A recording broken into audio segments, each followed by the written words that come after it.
magpalit tayo ng work shoes. Huwag natin gamitin ang ating bagong medyas sa yard work. Gamitin natin ang ating alikabok. Ito, ayan, ang ating work socks. Masyadong alikabok, guys.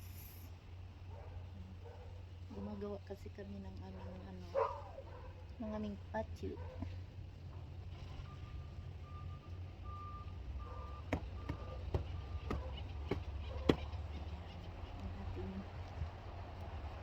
Natin ang ating pang trabahong sapatos.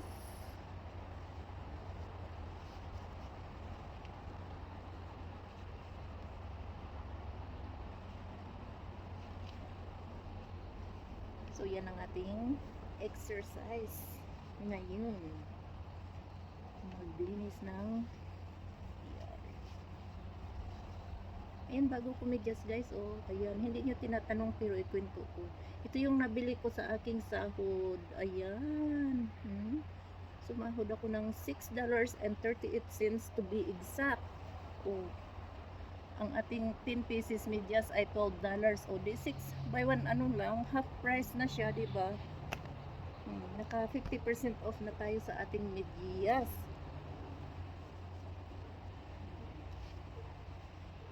So kung pag malaki-laki na, kaya na nating bumili ng medyas na hindi tayo abono.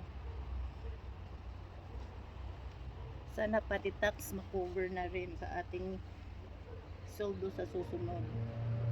Sana.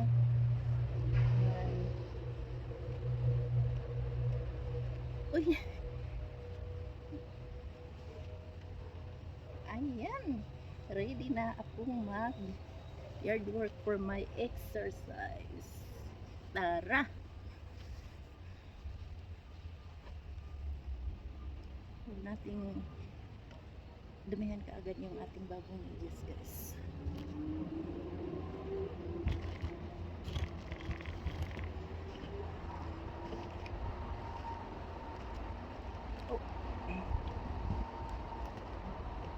Hindi pa pala tayo tapos.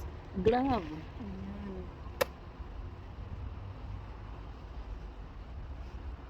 Ang ating work glove.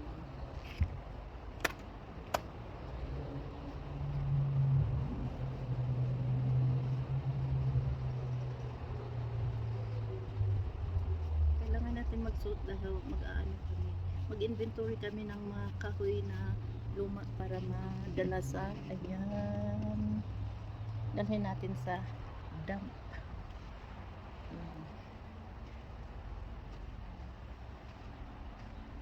Medyo dito, medyo mura ang pagtapon ng basura kumpara sa city. Yan, sa city nasa lang dito kasi resident kami, so ang binabayad namin sa isang malaking truck ay nasa $60 lang. Sa city kasi hindi kami resident, 120. Kasi show ID, kahit anong ID, guys. So ito muna yung pinick up natin sa Home Depot kahapon. Baba muna natin yan. Sabi ko kay bossing, kaya ko ang hollow block, yung simento siya na super bigat yan, guys.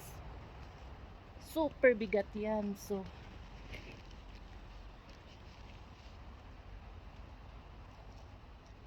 ang gawin natin ay ibaba muna natin siya sa truck. Aakyat tayo.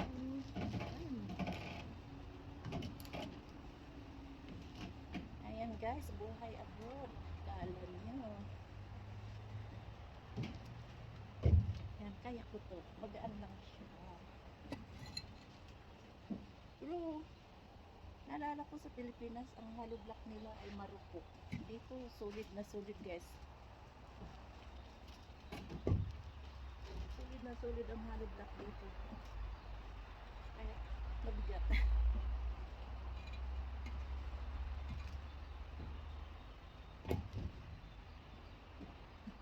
Yan ang ginagawa namin ngayon, hakot ng hollow block at saka cement kasi gumagawa nga kami ng patio.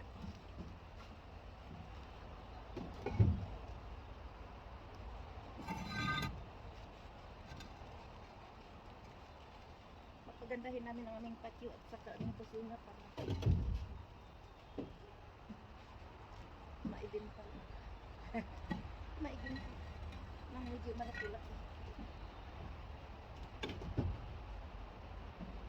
Ilan na binili niya? 1, 2, 3, 4, 5, 6, 7, 8, 9, 10. Ay, okay lang pala binili niya. 20 lang. Kala ko 200. Mas maraming simento.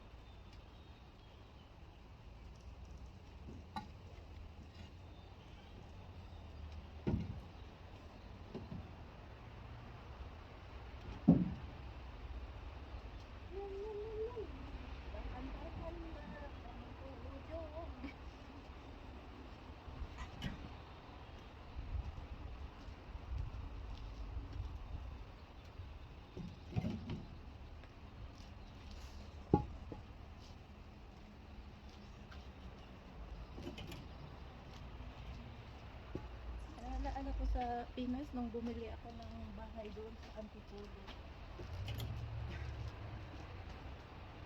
Nagdi-build pa lang sila. Oh my God. By the time na makarating sa second story, ang ano mo, ang hollow block mo ay katiting na lang. Kasi habang hinihila nila pataas na nadudurog. Tawag nila doon ampaw. Dito hindi, guys. Iba talaga.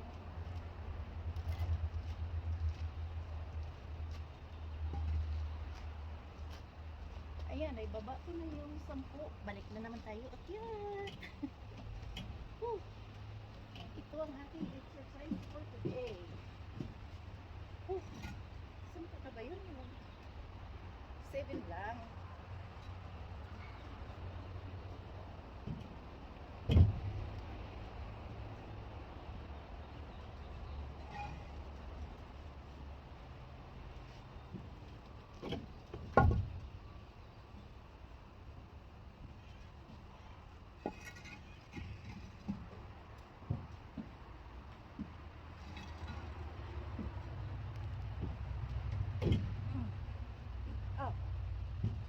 So that's 1, 2, 3, 6. 20 nga lang ang binili niya.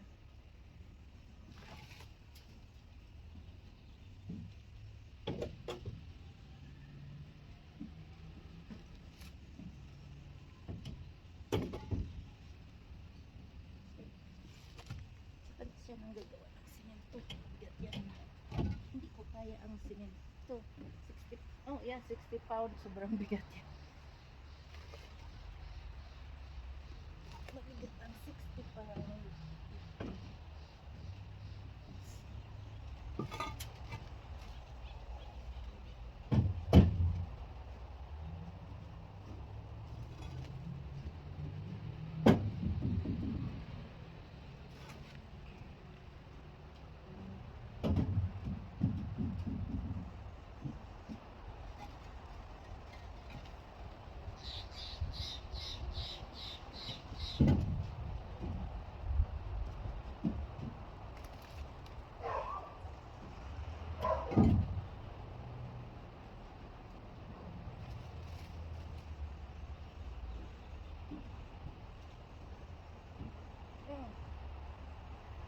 Bumili din pala siya ng mortar. Gray mortar. Isa ka naman.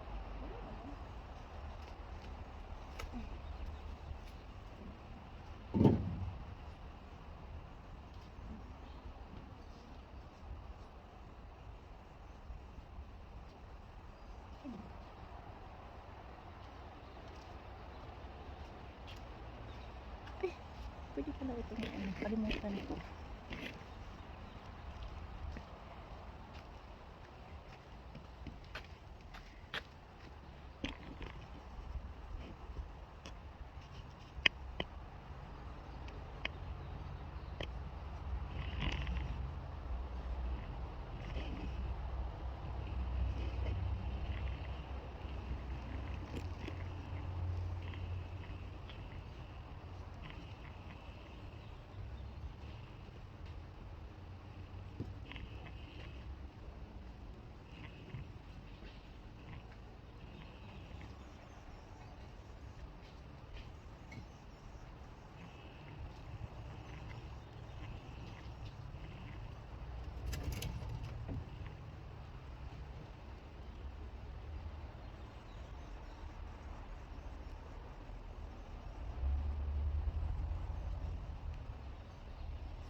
Kaya kailangan natin ng dali. Kasi dadalhin ko doon sa aming ng bahay. Yung ating trabaho. Kailangan natin ng dali. O di ba naka-exercise na?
Kunin natin ang ating dali. So, ayan ang palibot ng bahay namin. Ganyan ang ano niya kapag spring. O, diba? Ang ganda ng mga puno. Green na green.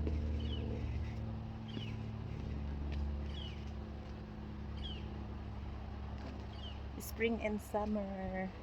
Ito, kunin natin si Dali.